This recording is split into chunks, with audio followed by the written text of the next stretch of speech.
Loh, Yes. kayak mana? Ngelamar teknik sih tapi Ya. nggak ada basic. Ah. Gini aja sih Pak, ngambil simpel. Bapak punya lowongan apa? Hah? Jadi bingung gitu kan. Kok kayak gitu? Pak, saya butuh kerja Pak. Yes. Dari Kayagung. Gue dulu nggak ada motor nih. Nggak ada motor kan. Jadi Kayak mana ya? Awal pertama kali ke Palembang itu benar-benar saya tuh kalau diingat ya Allah sedramatis itu kisah kehidupan gue dulu, sampai pernah tidur gue di masjid. Mungkin bohong. pernah. Gue pernah tidur di masjid. Gue pernah nggak makan. Gue pernah cuman make pakaian tuh karena hitam putih, gue nggak punya pakaian putih cuma satu Kak dulu, hitam cuma satu. Habis pulang kerja gue cuci pagi pakai Langsung lagi. dicuci lagi. Langsung pakai, cuci pakai. 3, 2, 1 Podcast Session. Hari ini di luar dari profesi di KAI, dan ini ada teman saya menyediakan waktunya. Beliau sempat di kereta api tapi dialihkan ke tempat yang lain. Oke lah Bro Tiar. Oke Bro, sip. thank you Bro waktunya Bro. Yoi. Udah menyediakan waktu untuk sharing-sharing, mengasih edukasi buat teman-teman, Siap. motivasi dan inspirasi mungkin. Oke, kesibukan lu apa nih sekarang? Sibukan masih sih, kebetulan lagi pandemi kan. Yes. Lagi pandemi ya, Yes. dirumahkan. Karena area saat ini tuh kan setelah dari KI kemarin tuh kan pegang area hiburan, Ya, bioskop. Jadi karena mungkin kendala pandemi, udah hampir 8 bulan ini dirumahkan Om. di rumah kan. Dirumahkan Kak. Sampai sekarang. Sampai sekarang, tapi kayaknya udah ada bayangan-bayangan bakal buka sih. Ya, bioskopnya buka. Bioskopnya buka, tapi nggak tahu kapan. Nggak tahu kapan. Itu kabar-kabarnya kayak di OP itu udah buka ya bioskop. OP udah buka. Ada beberapa memang bioskop yang udah istilahnya jadi percontohan lah ya buat buka seperti apa, melihat tracking lain sebagainya. Tapi kan untuk di area saya sendiri belum buka. Iya. Daerah sendiri daerah mana itu daerahnya? Di Palembang Indah Mall. Palembang Indah, Indah Mall, berarti PIM ya? Yoi. Oh di PIM. Yoi. Nanti kalau kita nonton bioskop dia tolong diajak kan. Anjay. Iya. Untuk ini Bro, Oke. untuk Bro ini kerjanya sebagai apa nih? Nah, kalau kita tuh kebetulan sama seperti di KI kemarin, itu kerjanya kan di outsourcing Kak. Iya. Outsourcing itu bisa dikatakan pihak kedua. Iya. Nah, kalau saya sendiri itu kebetulan sebagai petugas kebersihan lah, bisa dikatakan seperti itu. Iya. Tapi kalau saya tuh di bagian tim leadernya atau kepengawasan. Wow, leadersnya, pemimpin. Oh, enggak juga. Tapi maksudnya ya pengawasan bagian pengelola kebersihannya sih. Berarti megang anak buah dong di PIM. Kemarin, sekarang enggak lagi. Sekarang nggak lagi. Sekarang enggak lagi. Itu di kerja bagian apa nih? Kalau saya kebetulan di divisi petugas kebersihan tadi, cleaning service-nya. Bagian menjaga fasilitas, lain sebagainya gitu. Jadi semua perlengkapan yang ada di PIM? Enggak juga sih. Kalau kita kan cuma bagian bioskopnya doang nih. Oh, khusus di bioskop. Bioskopnya doang. Tapi kalau untuk keseluruhan PIM ya beda lagi, beda manajemen. Oh. Untuk ini manajemen, untuk instansi dari mana nih? Kemarin kan sempat di Sempat di KI 2016. Sempat Ya. di KI 2016 Ya, itu kalau boleh sedikit cerita. Ya, boleh. Saya cleaning service-nya sebenarnya di bioskop. Terus diangkat jadi tim leader. Iya. Itu di KI 2016 itu dapat area di lintas. Di lintas, Kak. Di lintas itu kemarin pegang 6 stasiun. 6 Wow. stasiun dari mulai Muara Enim sampai Sukaraja. Kalau nggak salah itu Muara Enim, Banjarsari, Sukacinta, Lahat, Bunga Mas, Sukaraja. Kebayang dong. 6 stasiun berarti 6 kepala. 6 kepala stasiun ya. 6 stasiun dari Muara Enim. Dari Muara Enim sampai Sukaraja. Sampai Itu Sukaraja. 3 bulan sih, karena kemarin kebetulan aku juga ada kesibukan kuliah. Iya. Jadi 3 bulan, setelah 3 bulan dipindah alihkan ke Kertapati, stasiun Kertapati. Gitu. Sambil kuliah. Sambil kuliah kemarin. Dan wow. apa ya? Asik sih kerja di kereta api ya. Iya, gimana tuh asiknya, gimana itu? Kalau ditanya asiknya gimana, karena memang awal-awal saya itu sebenarnya yang tadinya kita basic tuh tempat area yang dingin, Ya. tertutup, lain Yes. sebagainya, tempat hiburan lah ya. Ya. Terus kita biasa di mall gitu kena AC gitu. kena AC gitu kan, dingin, sejuk. Tapi nggak tahu di lintas. Tapi excited sih pertama kali disampaikan bahwasanya nantinya pegang kereta api, pegang area stasiun Ya. di lintas, ada ya excited karena pengalaman baru nih. Iya. Karena sebelumnya aku nggak pernah pegang area publik transportasi, Mm-mm. dan kondisinya dulu kan berbeda ya dengan sekarang ya. Kalau Ya. dulu kan awal-awal pembenahan lah. Benar. Apa namanya istilahnya itu mulai dilakukan benar-benar besar-besaran. Kalau dulu kan kita masih bebas tuh. Inovasi perubahan. Kereta api kan dulu lumayan ini Iya. juga ya, orang-orang lain sebagainya. Tapi sekarang udah wow, luar biasa kali perubahannya kan. Nah, awal pertama kali Yep. kita kan pakai motor nih ke Lahat, bolak-balik lah Palembang. Pakai Lahat. motor. 1 minggu sekali bolak-balik ke Palembang. Kenapa gak naik kereta gitu? Kayaknya lebih nyaman pakai motor ya. Anak motor ya. Nah, Bikers. nah soalnya juga kalau pakai motor tuh lebih santai kak. Yes. Waktunya kita bisa atur. Kalau Yeah. kita kereta kan udah ada jadwal keberangkatan lain Yeah. sebagainya, kita nggak bisa enjoy dan kita nggak bisa mampir yang pastinya. Iya. Kalau iya, pakai iya. motor kan kita kapanpun bisa mampir lah gitu. Iya. Nah kembali lagi kak tadi Boleh, soal di kereta api tadi, 6 kepala 6 kepala stasiun. Artinya itu luar biasa, apa ya? Kayak dulu punya keinginan berbeda-beda ya. Setiap klien itu kan pasti punya keinginan berbeda-beda. Dan aku belajar banyak di situ bagaimana caranya menghandle.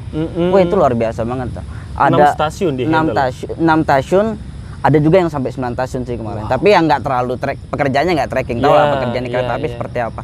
Hanya untuk waktu-waktu tertentu kita sibuk atau waktu-waktu. Tapi kan yang namanya pekerjaan kan kita nggak bisa juga anggap sepele, walaupun Bener. istilahnya tuh ya Sekecil apapun itu pekerjaan tuh harus dianggap serius. gitu. Jangan sampai pekerjaan yang mentang-mentang waktunya lumayan banyak yang longgar terus kita manfaatin dengan hal yang tidak yang disalahgunakan. Iya. Gitu kan. Seru sih kak kemarin waktu kerja di lintas, tapi setelah 3 bulan tuh ke Kertapati, dan Kertapati jauh lebih seru lagi karena makin banyak tuh kepala yang dilihat. Pernah ke Kertapati. Tadi kan ke 6 stasiun dari Morenim sampai Sukaraja. Nah, di saat proses dari Morenim Sukaraja itu kan berbeda-beda kan, berbeda-beda daerah.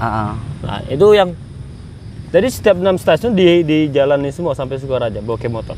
Kak, itu sih kita kan punya schedule tuh. Paling untuk minggu ini kita fokus ke stasiun ini, minggu ini kita fokus ke stasiun ini gitu. Tapi kan kalau untuk di antara 6 stasiun itu kan ada 2 stasiun besar. Ada Muara Enim sama stasiun penumpang lah ya, bukan stasiun besar. Stasiun Muara Enim sama Lahat. Kalau yang kecil-kecil kan persinggahan, stasiun persinggahan.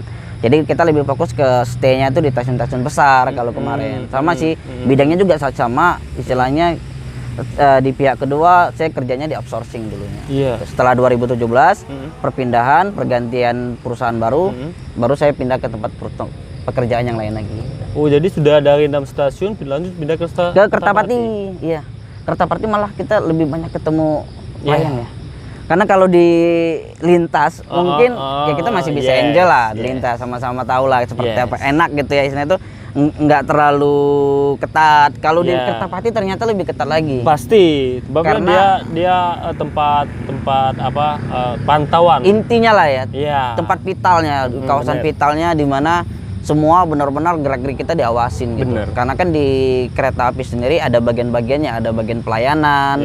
Kalau kami dulu ya memang di bawah pelayanan ya. Jadi segala gerak-gerik aktivitas pekerjaan kami itu dipantau oleh pihak pelayanan. Jadi di KAI kemarin pernah di KAI itu berapa lama itu?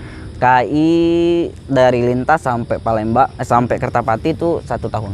Karena memang kontraknya kita 1 tahun. Oh, jadi 1 tahun dari 6 stasiun dari Morenim sampai ke Sukaraja itu 1 tahun. Itu 3 bulan. 3 bulan. 3 bulan setelah itu baru kita pindah ke Kertapati aku sendiri ya. Karena memang kemarin aku ajuin buat perpindahan karena ada kesibukan kuliah lah. Jadi nggak bisa dihandle semuanya. Karena kalau bolak-balik ke Lahat Palembang kan lumayan. Ya jadi minta dimutasi agar nggak terlalu, akhirnya di ACC ya pindah Kertapati. Apalagi pakai motor kan? Pakai motor. Lumayan jauh. Lumayan, tapi ya sekilas. Jiwa biker keluar di situ, Bro. Oke. Jadi 3 bulan di 6 stasiun itu ketemu orang-orang baru semua dong? Ketemu orang baru. Dan alhamdulillahnya orang-orang di stasiun itu kan orangnya asik semua tuh. Karena ya namanya orang lapangan udah terbiasa lah dengan pekerjaan-pekerjaan yang mungkin bisa dikatakan trackingnya tinggi gitu. Yes. Dan asik sih, nggak ada yang aku selama di kereta api kayaknya pengalaman yang ku dapatin tuh suka semua. Wow. Dukanya kurang. Thank you. Iya, karena emang istilahnya tuh pengalaman sana juga banyak karena pekerja. Nah ini Kak, kalau misalnya kita cerita, Yep. ini tracking pekerjaan cleaning service yang ada di kereta api. Iya. Karena kan kebetulan kereta Pati itu kan dekat dengan sebelahnya ini ya, batu bara. Iya. Tahu dong batu bara kayak mana? Benar. Itu pernah satu sedikit cerita ya tentang kegiatan pekerjaan situ. Kalau pagi sih is oke, biasanya kita tuh jam 5 subuh tuh udah ada di stasiun. Jam 5.30 kita briefing, jam 6 kita mulai kerja sampai jam 7. Jam 7 kan buka tuh. Iya. Mulai kegiatan-kegiatan penumpang mulai masuk segala macam. Kalau masih pagi sih kita masih aman-aman aja. Nah, kalau udah masuk siang tuh sore pernah kejadian. Iya. Jadi kalau shift 1 kan jam 2 pulang. Ya. Tapi semua pekerjaan clear. Selesai semua dari mulai ya pembersihan toilet, Udah depan clear pokoknya aman. Ini kalau kita bicara tentang pekerjaan cleaning service ya. Yes. Tapi mendekatin pembukaan itu kalau malam bukanya jam 6 ya kalau nggak salah ya. Kalau malam ya bukan. Jam 6 kan. Jam 6 bukanya. Itu kalau udah mulai hujan atau sebelum hujan kan debu. Ya, debu batu luar bara. biasa kan. Lengket tuh. Luar biasa tuh. Jadi 1 jam ini 30 menit mau buka itu batu bara pada berterbangan. Yes. Wow, luar biasa, bisa kebayang dong. Barang yang udah dibersihin, terus kotor lagi, punya waktu cuma 30 menit, kita harus bersihin semua dari mulai kursi, lantai lain sebagainya. Untung tim kita tuh istilahnya tuh yang udah bisa diandalin lah ya istilahnya itu sudah terbiasa dengan pekerjaan-pekerjaan kayak gitu. Ya mau nggak mau 30 menit benar kita kerja ekstra. Per 30 menit. Per 30 menit nyelesain bekas batu bara karena debu batu bara yang lain sebagainya. Jatuh di lantai. Gitu, tapi happy. Kerjanya happy. Itulah pekerjaan yang kita senangi. Pekerjaan kalau dibuat hobi ya enak gitu. Kerjaan yang kita senangi terasa nggak enjoy ada banget. beban. Daripada tapi kalau pekerjaan itu yang ringan tapi kita benar. Mendongkol dari hati itu terasa berat. Banget. Padahal pekerjaan simpel. Ya kan? Cuma bersihin doang selesai. Gitu kan? Orang kan terkadang lebih besar mengeluhnya daripada bersukanya gitu. Itu orang yang sudah tidak bersyukur kan. Kalau orang bersyukur kan sekarang tahu di sini sekarang. Susah cari kerja, Bro. Benar. Orang kadang kalau udah resign sebelum resign nggak mikirin tuh. Kalau nyari kerja susah. Tapi setelah resign baru kacau. Puter kepala. Itu, Bro. Terus tadi di 6 stasiun ya, kembali lagi ke 6 stasiun. Dari 6 stasiun nih, stasiun mana yang paling berkesan tuh di saat dilintas?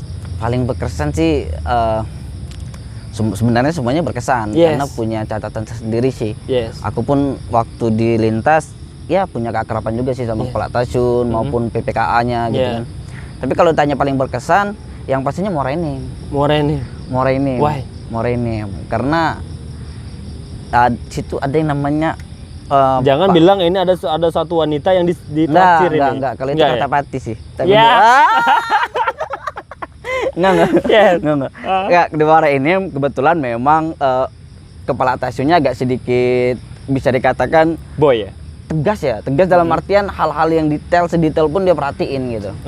Ya karena kan PPKA sama stasiun kan berbeda tuh jaraknya beda tuh. Bener. Nah kadang kita selesai ini pokoknya kalau kenapa saya bilang lebih berkesan karena kepala stasiunnya lumayan dikte banget sama kita dan saya nggak menganggap itu sebuah hal yang menakutkan, sebuah tekanan, menyenangkan karena dengan demikian kita tahu apa nih yang menjadi kesalahan kita. Kita lebih senang dikomplain dong.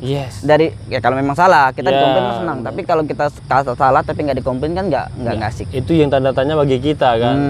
Kita ini sudah kerja tapi benar atau salah belum tahu kan. Benar banget. Jadi kalau saya pribadi ketika saya mendapat suatu tekanan secara pekerjaan atau pekerjaan saya salah dikasih tahu, saya mah bersyukur. Ketimbang saya salah tapi didiamin. Sama kayak aku. Gitu. Ya, kalau aku sih seneng dikasih komplain, tapi yang untuk membangun. Benar. Jadi apa yang kita hal yang di diri kita yang tidak bagus, nah itu yang dicari. Bisa diperbaiki lagi kan. Tapi di stasiun juga waktu aku di bawahnya Pak Firman ya ada itu dulunya ada Pak Firman, Pak Adit, nggak apa-apa itu namanya. Bebas lah, bebas. Pak Adit, Pak Henry, Ya. Bu Windy, Bu Rohaye ya. Pak Koyong, Pak Sumardi, itu orangnya benar-benar kalau misalkan mereka dalam pengawasan memberikan edukasinya luar biasa. Jadi antara outsourcing dengan pihak pelayanan itu punya kedekatan yang asik gitu. Nah, itulah sekarang nih KAI kan mengutamakan akhlak. Jadi yang tadi namanya kolaboratif. Gitu. Benar. Kolaboratif. Jadi antara mau dia pihak kedua Yes. ataupun siapapun Yes. ketika dia bekerja sama dengan Yes. KAI harus punya ikatan Harus ya. ada ikatan tadi Benar. lah. Dia tidak timbang Membedakan. pilih, membedakan. Benar. Mau dia outsourcing, mau dia apa, dia tetap satu. Nah, Tadi lah. itu saya rasain tuh waktu saya di KAI 2016. Yes. Udah 4 tahun ini Kak. Ya, Udah 4 ya, tahun. ya, Lumayan. Jadi kepala stasiunnya enak tuh. Nah, kalau More ya dibilang ya ada juga sih beberapa yang momen ya tapi itu it's okay. Pak siapa sih namanya? Di saat itu KS-nya Siapa ya? Pak Bahri kalau nggak salah. Pak Bahri ya. Sebelum Pak Tahu nggak sih Mastar ya. Pak Bahri. Pak Bahri stasiun 2000 berapa itu? 2016. 2016 kalau kurang paham sih. Bang, Pak Bahri, Pak Bahri. Saya ingatnya Pak Bahri. Kalau di stasiun Lahat itu ada yang sudah pensiun tapi lupa saya nomornya. Saya cuma ingatnya yang berkesan tuh orang-orang yang Yes. punya kenangan Yes. tersendiri gitu. Yang berkesan kira enak dia jangan gitu ya benar. Dia nyelekit ngomong nyakitin, tapi mengedukasi gitu loh. Iya. Paham gak sih? Paham. Dia nyelekit nyakit omongan kena tapi ada edukasi yang kita Iya, terima di iya, situ. iya. Artinya marahnya itu bukan nggak berbobot, ada bobotnya. Itu yang asik. Dia marah tapi dia ada nilai plus untuk anak gitu. buahnya. Ada lagi tuh yang berbeda lagi Pak Firman tuh. Kalau Pak Firman ngasih tahu tuh aduh. Dia tuh benar-benar bijaksana. Waduh, Yes. ini jadi ninggi-ninggi. Enggak Yes, ya, tapi yes. ini real. Yes. Maksudnya bukan buat-buat, tapi ini kita bicara tentang pengalaman pekerjaan di KAI. Ya. Berkolaborasi dengan teman-teman dari pihak KAI di pelayanan, ada Pak Firman, Pak Henry, Pak Adi, lain sebagainya. Terutama Pak Firman tuh kalau misalkan ngasih tahu itu benar-benar mengedukasi. Ada juga Pak Jai tuh, Pak Yes. Jailani. Itu mengedukasi, bijaksana kalau ngasih tahu sesuatu yang salah dengan caranya dia yang kebapaan gitu. Yes. Ngerti nggak sih kebapaan? Iya. Maksudnya dia nggak memposisikan dia itu sebagai Sebagai atasan, pemimpin. sebagai atasan, tapi Sebagai dia lebih bos ya. dia nggak memposisikan lu aku nih atasanmu loh, Yes. ya kan? Perusahaan kita orang yang gaji kalian, enggak, dia nggak seperti itu. Dia asik banget ngasih Dia tahu. lebih memilih ke bapak ke orang tua ya. Gitu, makanya kita kalau terima masukan dari dia tuh masuk aja gitu, Yes. enak. Kok makin gelap Kak? Tapi cahaya udah terang Oke. nih. Iya. Oh, jadi gimana? Selesai sudah itu udah kemarin pindah Kertapati. Pindah Kertapati 7 bulan. 7 bulan. Itu lebih tinggi lagi trackingnya Kak. Karena Iya. tahu dong di Kertapati itu kan kawasannya lebih besar yang pastinya daripada stasiun lintas. Oke. Tracking apa penumpangnya juga lebih tinggi. Kalau kita kan di lintas paling jam-jam sibuk lah kita Bener. sibuknya kan. Kalau Yes. di itu Kertapati hampir 8 jam kita kerja full pekerjaan. 7 Yeah. jam kerja, 1 Yeah. jam istirahat gitu. Yeah. Dan di situ yang kita bersihkan juga banyak. Bukan cuman pekerjaan-pekerjaan santai Tapi kayak khusus di stasiun dong. stasiun. Oh, khusus stasiun. Enggak, kalau di Pri kita enggak. Iya. Cuman stasiunnya toh. Cuma stasiun doang. Stasiun toh. Iya. PPK kan ada juga tuh terpisah Iya. kan PPK-nya kan? PPK terpisah Lumayan dia di jauh. atas. di Oh, pos. Dempo. Jadi khusus di stasiun. Per 30 menit dibersih oleh batu bara tadi, debu batu bara. Tapi kalau dalam kondisi hujan baru gebukan. Tapi kalau enggak ini aman-aman aja sih. Tapi lengket enggak itu? Enggak ya, karena Bisa kita dibersihin. udah terbiasa. Jadi teman-teman yang bekerja itu juga udah paham tuh apa yang harus dilakuin. Oh, udah tahu ya. Udah misalkan tahu. Cara besi kalau batu bara bersih gini. Gitu. Makanya kalau waktu dulu seneng banget kerja sama teman-teman aku yang ada di kereta api kemarin, khususnya orang-orang yang bekerja sama langsung dengan saya lah bilang Yes. seperti itu ya. Mereka tinggal dikasih instruksi, kerjanya udah paham gitu. Jadi kita nggak perlu ini lagi, misalnya itu perlu nggak harus keluar-keluar berapa lagi. kali ngasih tahu enggak. Mereka udah paham karena juga hal yang seperti itu udah terbiasa dihadapin. Berarti ini yang di sini berarti orang-orang yang ibarat yang cepet nangkep. Dia dikasih informasi, dia cepet kan. Iya benar. Iya.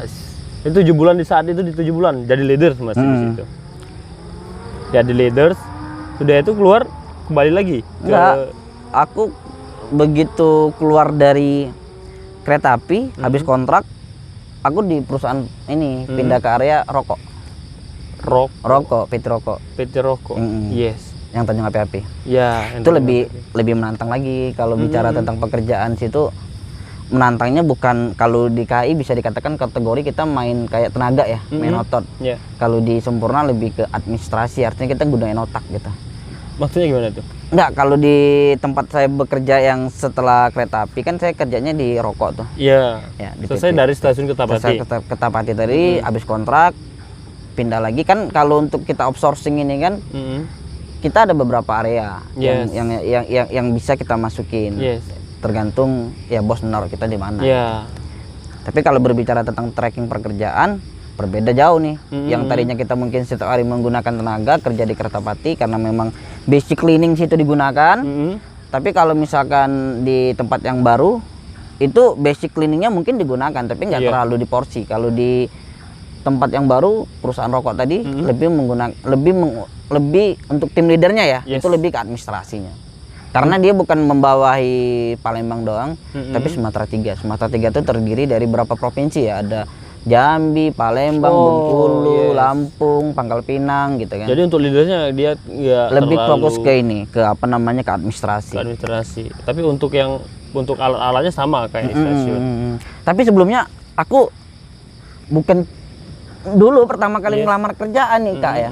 Itu bukan cleaning service. Ya. Ini ada cerita unik nih. Ya boleh tuh, boleh diutarakan di sini ya. Dulu awal Bentar. gimana? Bentar dulu, kita lihat dulu. Tadi udah di stasiun 7 bulan. 7 bulan. Di stasiun 1 tahun dong. Oh, jadi sama di lintas. Ya, sama di lintas 3 bulan kan. Di stasiun Kertapati itu 7 bulan. 7 bulan. Udah itu keluar ke PT PT Rokok. PT Rokok. Oke. Dari PT Rokok jadi tim leader tuh nggak menggunakan, jadi semua menggunakan fokus ke SDM, ADM ya. ADM, lebih ke ADM sih. Tetap menggunakan basic cleaningnya, tapi kan berbeda dengan kalau kita membandingkan ya. Trackingnya lebih tinggi, kita menggunakan tenaga kalau di kereta api, kalau di ini lebih mengutamakan ADM. Iya. Karena- Jadi ini aslinya di mana nih, orang mana aslinya nih? Kalau saya Ya. itu sebenarnya lahiran Kayagung. Lahiran Kayagung Orang Oki. Oki. Berarti sama dong. Sama dong. Kita orang Oki juga, tapi bukan di Kayagung, kita di SP Padang. Tapi ya. satu lingkup. Tapi tetap satu kabupaten. Oki, kabupaten Oke, Togo. sip. Jadi di Palembang lama dong.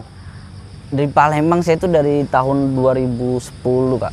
Yes. 2010, berarti udah 10 tahun dong. Jadi 10 tahun kerja sambil kuliah. Kerja sambil kuliah 2013. Saya mulai kuliah itu 2013. Berarti sudah kerja dulu dong. Kerja dulu. Berarti kuliahnya uang sendiri. Bisa dikatakan demikian. Karena memang aku dari kecil itu nggak pernah nyusahin, bisa dikatakan nggak pernah. Yes. Karena tahu banget loh kondisi ekonomi orang tua tuh seperti apa. Yeah. Dan aku tuh udah menyadarin dari kecil aku nggak boleh nyusahin orang tua gitu. Kalau dibicarakan tentang kuliah uang sendiri, yes. Memang uang sendiri dari hasil kerja. Karena memang dulu aku udah berpikir aku tamat sekolah SMA, aku nggak mau kuliah langsung. Yeah. Memang ada beberapa teman yang istilahnya itu tamat dari sekolah langsung kuliah. Ya. Akhirnya mereka kuliah 4 tahun, ada juga yang ngambil sampai S2 6 tahun, ya. Mereka enggak, ya ada juga sih yang berhasil, Ya. ada juga yang istilahnya itu Ya, ketinggalan, akhirnya udah ketuaan umur. Bener. Nah aku mikirin situ, aduh, Yes. itu sih daripada itu mending aku cari kerja dulu. Aduh itu kerjanya luar biasa tuh Kak, step Ya. by step. Step by step. Gimana sih seorang bro ngatur kerja nih? Kerja sambil kuliah. Itu gimana sih Enggak, ngatur kalau waktunya? kuliahnya kebetulan aku ngambilnya yang non reguler. Non reguler itu khusus untuk orang-orang yang udah bekerja. Yes. Jadi Jadi walaupun- Sabtu Minggu ya? Sabtu Minggu, walaupun kita dalam kondisi udah bekerja, kita masih bisa atur schedule. Iya, gitu. iya. Lebih masih gampang sih. Bukan yang setiap hari kita kuliah, bukan. Capek dong. Iya, dinikmatin sih Kak. Pulang kerja langsung ke kampus kuliah, Dinikmatin. dinikmatin Tapi prosesnya. karena juga kuliahnya nggak terlalu benar-benar memberikan penekanan ya. Lebih ke apa ya? Orang kalau misalnya ngajarin orang yang udah ini lebih ke individual gitu. Ya. Maksudnya pelajaran yang diberikan tuh tinggal memberikan gambaran, contoh seperti apa, berbeda sama orang-orang yang mungkin tamat sekolah SMA langsung masuknya mungkin mereka lebih Yes. detail. Kalau Yeah. kita yang udah bekerja kan mungkin tinggal dikasih materi apa-apa lebih ini. Tapi kalau kita kuliah ini kan kita ngelihat dulu basic. Misalkan kita kerja di mana nih. kita kan ngeliat nih kerja di sini, kalau saya kuliah di sini itu berpengaruh di kerjaan. Nah kan kalau pastilah ini nggak bukannya munafik ya. Kalau kita kerja pasti kita kerja misalkan, nah saya kerja di KAI. KAI ini kan dominan ke manajemen atau hukum. Nah nggak mungkin lah saya masuk ke sivil atau ke yang lain kan. Pasti ngambil antara manajemen sama hukum. Nah untuk bro sendiri itu ngambil jurusan apa? Nah, agak nyimpang. Yes. Kalau saya agak nyimpang. Makanya saya bilang cerita awal pertama kali saya bekerja di cleaning service ini sebenarnya bukan tujuan. Yes. Awal pertama saya kerja ini saya cerita dulu awal pertama saya kerja kenapa bisa terjun ke cleaning service. Dulu sebelum saya kerja di cleaning service saya itu kerjanya sebagai marketing sama bekerja di kolektor motor. Wow. Yang ngambil motor. Tapi bukan di kolektor ya. Agen kolektor nanti. Kolektor. Jadi kolektor istilahnya itu yang nagih-nagih tertunggakan sampai 2 bulan. Debt kolektor dong. Bukan, di kolektor 3 bulan 4 bulan. Oh, kalau kolektor di bawahnya. Tapi yang dilihat dari mukanya cocok jadi debt kolektor. Kalau dulu Kak, setelannya kakak tahu lah kan, kakak kan orang SP Padang kan. Yes. Daerah situ aku dulu tagihannya sampai selapan. Iya. Karakter orang situ tahu sendiri, orang dusun ngomong ya. Itu orang dusun tuh berbeda kalau kita nanganin sama orang Jawa. Yes. Kalau teman aku kebetulan kami dulu pembagian wilayah, aku dikasih orang Kayagung lebih ini lagi. Karena kan gak enak kita kebetulan ketemu keluarga kan gak enak, makanya saya ambil udah kasih opsi saya yang lain. Terus dikasih lah yang di Pampangan, dari Kayagung sampai ke Selapan. Lumayan tuh jauh kan. Bisa sampai Palembang Kayagung bolak-balik kan kalau daerah situ kan. Jadi daerah situ kemarin jalannya belum sebagus sekarang dong. Kalau sekarang sih masih bagus. Kalau dulu udah luar biasa tuh. Perjalanan ke daerah situ benar-benar butuh tenaga ekstra. Ya. Gitu. Kalau dulu kan jalan di sana tuh kan masih itu aspal, emang aspal, tapi separuh aspal, separuh tanah. Separuh tanah merah. Habis hujan selesai. Selesai hujan tanah merah selesai. Tapi itu kalau apabila itu kan kalau di daerah kayak Pampangan, arah Selapan, Lebung Hitam itu kan jalannya tuh kayak tanah tuh. Tapi sekarang udah bagus kok. Tapi sekarang udah bagus oleh pemerintah kita. Udah bagus sekarang. Kalau dulu kan emang tuh jalan tuh nggak tahu sih udah di aspal, tapi kok sudah jalan mobil jalan itu udah hilang aspal dari tanah merah. Iya, nggak ngerti juga. Nah tapi nih kembali lagi ya ke cerita awal. Awalnya setelah aku kerja sebagai kolektor, aku ngelamar kerja, nanya-nanya sama teman 3 bulan sih. Aku nganggur, nanya sama teman ada lowongan kerja enggak? Ada nih cleaning service kalau mau. Yes. Sebelum jadi cleaning service. Sebelum cleaning service. Yes. Bukan cleaning service, Ding. Teknisi. Dulu ada bukaan di teknisi tempat saya bekerja saat ini. Terus saya ketemulah sama ARD. Ya udah sih nggak apa-apa. Tapi kan aku mikirnya aku tuh nggak ada basic, Kak. Nggak ada basic teknisi. Aku tuh nggak pernah ada basic monteran. Teknisi maksudnya teknisi ke bengkel gitu. Bukan, teknisi listrik. Jadi ditanya ARD gitu. Ini cerita lucu nih. Oke, Mas mau kerja apa? Yes. Kan lowongannya teknik sih Pak. Saya ngelamar teknik sih Pak. Oke, udah punya pengalaman apa? Bodohnya, mungkin bukan bodoh ya, maksudnya lebih polosnya saya. Saya jawab gini, Pak, terus terang aja, saya nggak punya pengalaman. Kalau soal pekerjaan, dan sekolah saya pun bukan di jurusan teknik listrik.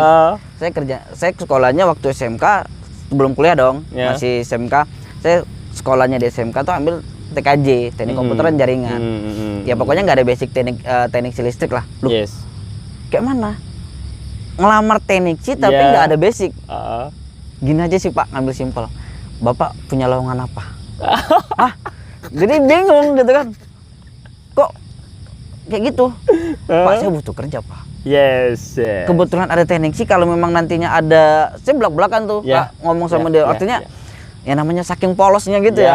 Pokoknya Pak ada pekerjaan apapun, saya pikir teknik sini nanti ada yang namanya semacam pembekalan sebelum kita terjun. Memang ada, tapi kita tidak mencari yang benar-benar nol. Artinya orang yang sudah berpengalaman tinggal kita asah aja. Gitu. Jadi ditolak. Jadi gini, dengan murungnya saya, karena tempat saya kerja ini kan memang istilahnya itu bukan berdiri di satu divisi Kak. Jadi ada banyak, ada security-nya, ada admin support-nya, ada cleaning service-nya, banyak pokoknya. Ada cateringnya. Jadi tanya, cleaning service mau? Image kita dong, pandangan pertama, yang dipikirkan pekerjaan cleaning service, ya kan? Pasti, aduh bersihin toilet, aduh bersihin lantai, gimana ya? Itu sebenarnya mikirnya cuma sampai berapa detik lah. Ya udah nggak apa-apa Pak. Tapi tunggunya 1 minggu lagi ya. Ya nggak apa-apa Pak, cleaning service Pak. Tahu kan kerjaan kita? Tahu Pak, yang bersih-bersihin toilet kan Pak ini. Iya, iya. Ya, nggak apa-apa. Bahasa kerennya cleaning service, tapi kalau di daerah, kalau dusun di daerah kita kan bersih-bersih. Image-nya pasti negatif, bukan negatif sih, maksudnya lebih waduh kerjaan gitulah pokoknya. Ya nggak apa-apa Pak, selama itu menghasilkan gitu. Iya. Wes, dengan bijaksananya kita kan ngomong dengan HRD loh. Di situ HRD merasa, "Woi, saya butuh orang-orang ini, saya butuh ini." Ngomong Gitu. dengan HRD, aku kalau ingat masalah itu benar-benar ketawa. Karena saking polosnya, saking istilahnya tuh, wah, gue pernah ngelakuin hal demikian men, sama seorang HRD gue ngobrol sesantai itu. Yes. Kayak gue tuh kayak nggak apa ya. Tapi mungkin di situ HRD ngeliat gue punya niat dong pengen kerja. Tapi tanggapan HRD itu gimana tuh tadi? Tanggapannya selesai di ngobrol. Selesai ngobrol tuh sebenarnya 1 minggu selanjutnya mungkin dia lupa atau lain sebagainya, nggak ngerti, gue nggak dipanggil. Iya. Gue nunggu tuh, pokoknya dikasih timeline 1 minggu dipanggil, gue tunggu, benar-benar nunggu. Itu buat menyenangkan hati bro sendiri atau gimana tuh? Gitu, gue nggak ngerti maksudnya kayak mana tuh HRD kan. Gue nunggu sampai 1 minggu saking polosnya kan. Dari Kayagung, gue dulu nggak ada motor nih, nggak ada motor kan. Jadi kayak mana ya, awal pertama kali ke Palembang itu benar-benar saya tuh kalau diingat ya Allah sedramatis itu kisah kehidupan gue dulu, sampai pernah tidur gue di masjid, mungkin bohong. pernah. Gue pernah tidur di masjid, gue pernah nggak makan, gue pernah cuman make pakaian tuh karena hitam putih, gue nggak punya pakaian putih, cuma satu Kak dulu, hitam cuma satu. Abis pulang kerja gue cuci pagi pakai Langsung lagi. dicuci lagi. Langsung pakai, cuci pakai, kayak gitu aja dulu sampai 15 hari training, sampai akhirnya dapat area baru dikasih uniform yang resmi gitu. Ya jadi balik lagi tadi, ya udah gue bilang gitu, disuruh HRD, ya udah suruh datang aja temannya, nggak apa-apa, datang. Udah 1 hari tuh ya training, dan alhamdulillahnya pertama kali kerja jadi cleaning service tuh di bioskop. Di bioskop. PIM tadi. Di PIM tadi 2014 awal pertama kali buka. Di situ bekerja sama antara PT saya dengan, bukan PT saya, maksudnya tempat saya bekerja dengan PT saya. bioskop. Kalau PT saya sih udah nggak tidur di musola ya. Jadi alhamdulillah sampai sekarang masih bekerja di tempat yang sama. Enjoy. Sampai diangkat sebagai leader. Alhamdulillah, rezeki nggak kemana ya. Kalau kita selama yakin pekerjaan ini benar-benar ya kita bekerja istiqomah aja sih Kak, jangan terlalu berbelit-belit. Yang paling serunya gini bro, gini, seorang HRD itu bicara ngobrol kayak teman biasa dong. Benar. Nah di situ kalau HRD kan udah mempelajari tentang psikologi orang dong. Iya. Ketika dia menghadapi orang yang seperti itu, pasti dia juga harus bersikap kayak mana. Nggak mungkin dong. Berarti kan seorang HRD itu sudah nyaman dong ngobrol gitu. Makanya. Berarti orang ini kok baru masuk ngobrolnya kok bisa senyaman itu gitu. Ya udah, kalau gue ingat itu benar-benar, aduh Tuhan, sepolos itu aku dulu ya, kok bisa gitu. Sampai sekarang udah terkadang lagi ngerenung, lagi santai nonton TV, mikirin pertama kali masuk pekerjaan ini. Tapi gue nggak lama sih cleaning service. 9 bulan. 9 bulan. Alhamdulillah diangkat langsung jadi tim leader sampai sekarang. Mungkin dari keguguhan, ketekad tadi. Iya, Sampai selama kita kerja itu serius ya Kak ya. Iya. Aku tuh selalu punya filsafat, sesuatu itu dikerjain terlebih dahulu. Kan kebanyakan orang ngeluh nih kalau misalnya dapat pekerjaan yang agak sedikit aneh atau dipandang sebelah mata sama orang lain gitu. Kita nggak pungkiri bro, setiap kerja tuh pasti kan melihat dari sisi finansial dulu. Punya kesulitan tersendiri lah. Dilihat dari gajinya dulu kebanyakan kan. Kayak misalkan bro belum kerja nih, pasti ditanya sama bro, kemarin kerja di sini berapa gajinya? Nah, sekian, dihitung-hitung uang kos sekian, kan uang makan sekian. Oh nggak cukup dong katanya, udah cari kerja lain. Nah di situ orang yang gitu susah cari kerjaan bro. Di kota besar kalau kerjanya milih, mau makan apa bro? Benar. Tapi setuju sama kamu bro. Rela tidur di musola sampai baju pakai satu dicuci lagi kan. Terus itu nggak buat-buat loh, karena aku pertama kali Palembang itu dulu nginapnya tempat teman aku yang kuliah. Kebetulan ada temanku namanya Yupika. Aku berarti berjasa bener dong. Waduh, sampai sekarang sih sebenarnya dia benar-benar udah anggap kayak saudara sendiri dia. Cowok. Jadi benar-benar istilahnya tuh ya hal-hal yang dia pernah lakuin sama aku dulu. itu selalu terbayang sih, luar biasa pengorbanan dia dulu. Sampai sekarang Dia udah kayak saudara sih dulu, sampai sekarang udah kayak saudara sendiri. Nah dulu tuh kenapa bisa sampai tidur di masjid ya? Kenapa nih bisa tidur di masjid? Ini yang menarik. Jadi dulu waktu kuliah, Ya. aku ini orangnya bisa dikatakan insecure. Iya, wow. Weh, Insecure, man. insecure, gila, insecure, ngomong insecure gitu kan. Yes. Nggak percaya dirian orangnya, gampang, aduh nggak enakan gitu kan. Jadi kebetulan ibunya itu yang punya kosan itu orang Kemering. Ya. Saya termasuk bisa dikatakan Kemering orang juga Kemering dong. dong. Sedikit banyak ngerti lah bahasa Kemering seperti apa. Yes. Jadi dulu ibu itu komplain Hmm. sama teman aku yang punya kosan itu, karena aku tidur tempat kosan itu nggak izin. Salah sih emang. Ya. Komplain pakai bahasa Kemering, dia pikir Nah. aku nggak ngerti. Ya aku ngerti. Ingat nggak apa yang dikatain oleh Ibu? Dia bilang itu temannya Yupika. Hmm. Kok sampai sekarang belum selesai gitu. Maksudnya tuh ngarahnya tuh kayak numpang nginap tidur, tapi kok Bulan-bulan gitu ya. gitu. Ya. Dah mati dah bahasa Palembang kan. Nah kacau. Jadi di saat ibu tuh ngomong bahasa Gombreng, gue bilang. Bahasa Kemering. Jadi aku Aku mau ngomong gimana kalau dibilang bahasa Gombreng gimana? aduh kayak mana ya pelafasannya. Kalau bahasa kayak aku masih bisa. Kalau bahasa Kemering ya sedikit banyak dia ngomong kita ngerti. Tapi kalau untuk membicarakannya dengan cara kita itu susah. Karena beda bahasa. Jadi pokok intinya Dia nggak suka. mempertanyakan orang ini kok nginep tapi kok lama gitu. Akhirnya karena udah dapat bukan ultimatum sih, pembicaraan belakang seperti itu, aku kalau mau aku kan pulang kerja itu jam 6 sore. Yeah. Jam 6 sore. Yeah. Sedangkan kawan aku kuliah itu biasanya pulangnya jam 9, jam 10 malam gitu. Kadang dia juga tidur tempat temennya, terus aku tidur ketika dia tidur tempat temannya, aku nggak tidur di tempat dia dong, nyarinya di musola.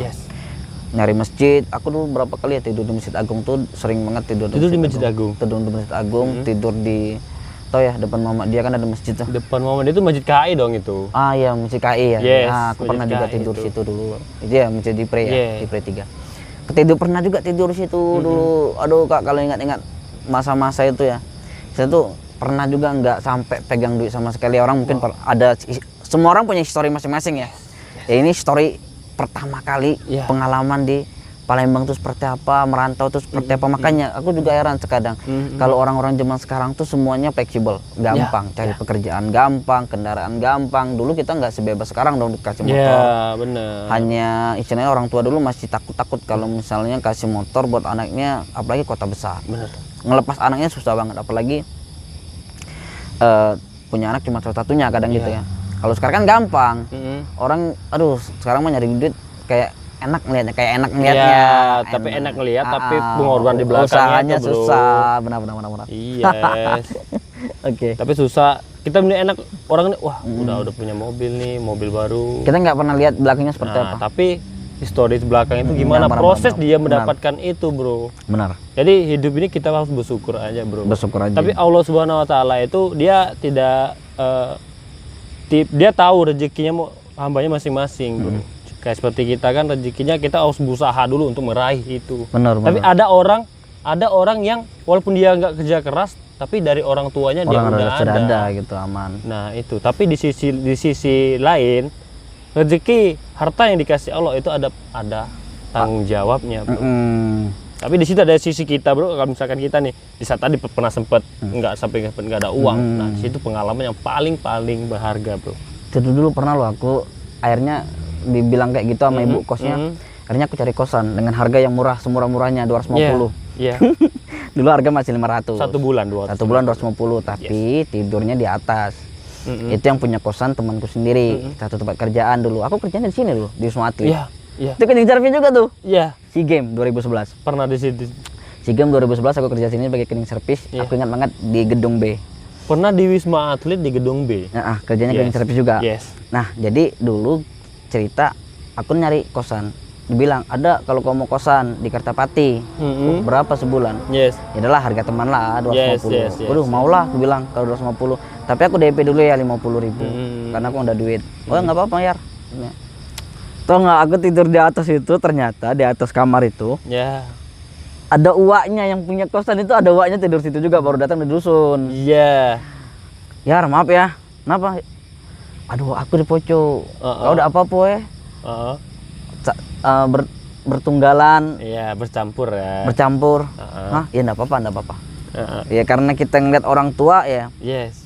kasur cuma satu.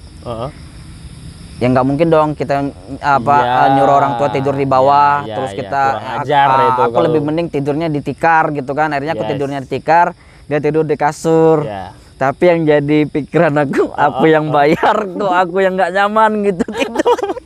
Iya kan? Tapi itu kan nggak tiap hari kan, Tiap hari Kak. tiap hari. Jadi aku mikir, jadi masa aku masuk angin Kak. Tahu sendiri lah ya, tidurnya di atas, ruangannya lumayan dingin. Jadi kamar mandinya gak lucu Kak.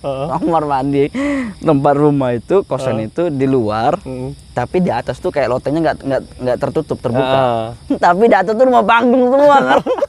Jadi kalau kita mandi diliatin, ya karena kita Jadi di atas rumah panggung gitu di atasnya rumah panggung. Ya. Tapi kamar mandi itu nggak tertutup bagian atas, Oh, jadi pong gitu doang. Cuma dinding doang. Cuma dinding kelihatan. doang. Iya. Jadi kalau kita mandi kelihatan dari atas. Sebenarnya kalau kita orang dosen kan biasa aja. Biasa. Tapi Langsung nyebur ya kan. menjadi menggelikan ketika kita dari kota. Yes. Gitu kan. Kebiasaan daerah dusun dibawa ke kota gitu. Itu yang membuat menggeli ya. Nah, makanya aduh nggak beres ini. Tidur di tikar, Yes. mandi diliatin orang lagi kan. Udah, aku cuma berapa hari? Satu minggu akhirnya aku. Itu mungkin rasa dendam, bukan dendam sih, maksudnya lebih melampiaskan. Iya. Terima gaji dulu masih 1.400.000. Lumayan dong. Lumayan dapat gaji 1.400.000. Akhirnya aku cari kosan. Harga 600. Sisa Ya. berapa dong? Cuma 800 Yes. buat makan. 400. 600 aku nyari kosan tuh lumayan mewah. Kamar mandi di dalam, mewah lah. Pokoknya kalau ada teman yang datang aku tuh nggak malu. Yes. Saking nggak apa-apa lah gue ngeluarin duit buat bayar kosan Ya, sekian, yang penting gue nyaman. Ya, Artinya ya. gue udah membalas sesuatu yang kemarin gue udah lakuin, tidur di masjid lain sebagainya. Gue pengen nyaman deh. Yang jelas mengasih reward di diri kita sendiri gitu. dong.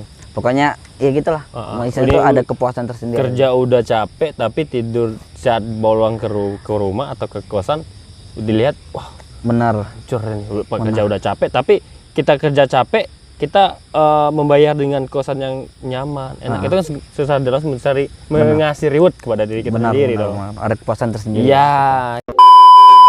Selama bro di Palembang nih dari seluruh pekerjaan Pekerjaan yang bro ada. lakukan, pekerjaan yang paling menantang bagi bro itu apa itu? Pekerjaan paling menantang itu pernah hampir dibunuh orang waktu kerja kolektor. Itu sebelum jadi cleaning service, sebelum kerja di KRAI pastinya. ya. Itu waktu aku kerja di kolektor, pernah dulu hampir kayak kita tuh mau dibawain parang sama orang karena kita mau ngambil motor, bukan ngambil motor sih, memang udah kewajiban dia nunggak. Jadi itu daerah pasti daerah mana? Daerah apa ya? Tanjung Alai kalau nggak salah. Tanjung Alai. Ale-ale itu apa? Wah, kurang tahu sih. Yang daerah Kijang itu. Wah, pokoknya nanti Tanjung Alai lah. Ya. Pokoknya yang ada alai-alainya lah. Ya. Jadi di situ sebenarnya aku kasihan, rumahnya udah rewot, udah ya sederhana banget lah hidupnya, tua suami istri. Tapi dia petani tebu, dia mungkin stres. Aku juga maklumin ketika dia melakukan hal yang demikian. Jadi waktu itu dia janji hari Rabu kalau misalnya ini nggak aku bayar, ya udah nggak apa-apa, ambil aja motornya gitu. Karena motornya udah tunggakan sampai 3 bulan 4 bulan. Ya. Tapi benar Pak ya, hari Rabu ya kita kembali lagi Pak. Kalau memang nggak ada pembayaran motor kita ambil. Akhirnya kita setelah sekian lama menunggu, dia kan masih petani. Orang sana kan banyak pekerja petani tebu ya, Kak ya. Jadi jam maghrib dia pulang, kita udah nungguin tuh di dekat jembatan dekat rumah dia. Kita nungguin, kita samperin dia belakang. Kebetulan dia pegang parang. Pulang dari kebun itu dong. parang langsung dia dibacokin ke pintu. Yes. Wah, gua nih baru pulang. Ya. Kalau orang mau ngambil motor, maksudnya apaan? Jir. Gua bilang, aduh Tuhan, kayak mana ya? Gua udah bisa dikatakan bukan keringat, tapi gue berusaha untuk nggak kalah sikap. Yes. Karena sebelum gue kerja di kolektor, gue udah kerja marketing. Kalau marketing kan lebih kompleks. Kayak mana kita memahami karakter customer gitu. Akhirnya gue make tuh ilmu-ilmu yang gue nih. Maksudnya ilmu marketing dong, bukan ilmu kebal. Ya. Oke, gimana ngadepin customer yang komplain dan sebagainya. Gua bilang kerek, mohon maaf Bapak, ini lain sebagainya. Ya dari hati ke hati, akhirnya luluh Bapak. Motor dikasih nama dia. Jadi- Serius kalau kita ngomongnya dari hati ke hati, Ya. selesai lo masalah. Jadi Ketimbang kita hati sambungkan hati ya itu. hati, ketimbang kita ketika ada kondisi yang benar-benar mencekam, kita nggak bisa kontrol diri, malah itu bakal bahaya. Ya. Dan itu pentingnya kita belajar teori ya sebelum praktek. Ya. Iya elah. Jadi itu yang paling pengalaman paling berkesan. Paling berkesan. Paling berkesan sekaligus mengerikan. Menantang dong. Menantang dong. Kerjaan kayak begitu nggak semua orang sanggup. Yes. Serius. Yes. Wow. Oke. Oke. Itulah sekilas dari histori dari bro kita Bagian. Itu saja. Mungkin teman-teman sudah terhibur. Thank you buat bro. Oke, sip. Thank you. Thank Kak. you waktunya, John. bro. Oke. 3, 2, 1 podcast session.